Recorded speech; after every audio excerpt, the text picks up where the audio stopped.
ఇవాళ సీఎం చంద్రబాబు అధ్యక్షతన AP cabinet సమావేశం కానుంది.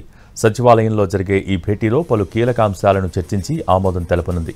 ముఖ్యంగా ఆర్టీసీ బస్సుల్లో ఉచిత ప్రయాణంపై మహిళలకు తీపి కబురు వినిపించనుంది. కేబినెట్ సమావేశంలో ఆర్టీసీ బస్సుల్లో మహిళలకు ఉచిత ప్రయాణంపై చర్చించనున్నారు. పలు సంస్థలకు భూ కేటాయింపులపై కూడా చర్చించనున్నారు ముఖ్యమంత్రి. ముఖ్యమంత్రి బృందం సింగపూర్ టూర్పై చర్చించనుంది మంత్రివర్గం. కేబినెట్ సమావేశం తర్వాత తాజా పరిణామాలపై సీఎం చంద్రబాబు మంత్రులతో చర్చించనున్నారు. లిక్కర్ కేసులు, నగదు బయటపడటం, అరెస్టులకు సంబంధించి కూడా చర్చ జరగనున్నట్టు సమాచారం.